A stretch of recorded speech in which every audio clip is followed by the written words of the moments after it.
There's an animal on this planet that can survive the vacuum of space. It can endure temperatures just above absolute zero and heat that would melt most living tissue. It can dry out almost completely, remain dormant for decades, and return to life as if nothing happened. And almost no one ever sees it.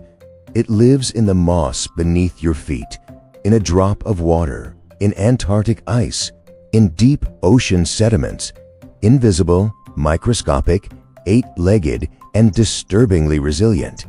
Tonight, we are not just looking at what a tardigrade is, we are investigating how something so small became one of the most indestructible animals ever discovered, and what that means for life beyond Earth.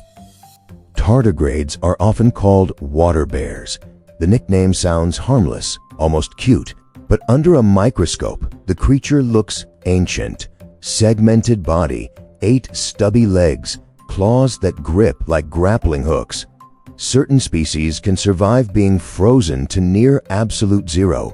Others tolerate heat above 149 degrees Celsius.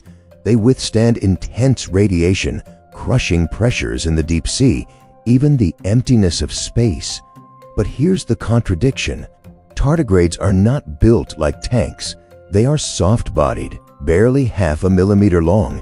They have no armor, no thick shells, no obvious defensive system. Their power is not in resistance, it is in retreat. When conditions become lethal, a tardigrade enters a state known as cryptobiosis. It contracts into a dehydrated form called a ton. Its metabolism drops to almost nothing, as low as 0.01% of normal activity. In this state, it is neither fully alive nor dead. It waits, and waiting for a tardigrade can last decades. For an organism found across the planet, tardigrades remain deeply mysterious. They belong to their own phylum, Tardigrada. Their evolutionary relationship to arthropods and nematodes is still debated. They possess 8 legs, unusual for microscopic animals. Most organisms at that scale swim or thrash. Tardigrades walk. Under magnification, you see coordination, stability, a deliberate gait. They lift one leg at a time in a pattern surprisingly similar to much larger insects. In a world dominated by viscosity, where water feels like syrup, walking is an engineering problem, and they solved it. At the ends of their legs are specialized claws. Some species have complex double-hooked structures that anchor them to moss, sand, or sediment. Marine tardigrades go even further. Some develop strange appendages, inflatable tails, branching structures, suction-like tubes. They resemble alien machinery more than simple limbs. These structures are not decorative. In shifting sandy habitats or turbulent currents, attachment means survival, and survival is everything. The origins of tardigrades likely trace back to the Cambrian period, around 550 million years ago, before forests, before dinosaurs, before complex terrestrial ecosystems. The oldest confirmed fossil tardigrades come from Cretaceous amber, about 90 million years old. Preserved in hardened tree resin, their tiny bodies look almost identical to modern species. That stability is unsettling. Over tens of millions of years, through mass extinctions and climate upheavals, their body plan barely changed. While entire lineages vanished, the tardigrade design persisted. This raises a quiet possibility. Maybe they did not need to evolve rapidly. Maybe they were already optimized for instability itself. And if that is true, their resilience is not an accident. It is a strategy embedded deep in time. Despite their size, tardigrades are not passive. Inside their mouth are piercing stylets, needle-like structures used to puncture plant cells, algae, fungi. They suck out nutrients from within. Some species hunt nematodes. Others even prey on fellow tardigrades. In a micro-ecosystem, they are both herbivores and predators. They influence biodiversity at a scale invisible to us, but critical to soil health and aquatic systems. There is another biological anomaly. Tardigrades do not grow through continuous cell division like humans do. Instead, many species enlarge existing cells. Adults of the same species often have a fixed number of cells. Fewer divisions mean fewer replication errors, possibly fewer mutations, possibly even a lower risk of cancer-like processes.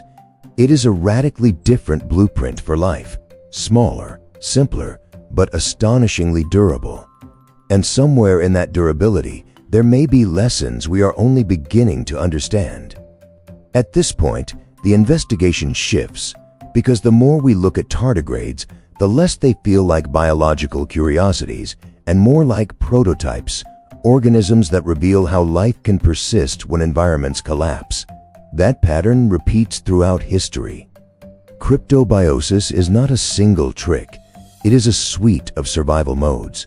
Under freezing conditions, tardigrades enter cryptobiosis. They produce proteins that prevent ice crystals from shredding their cells.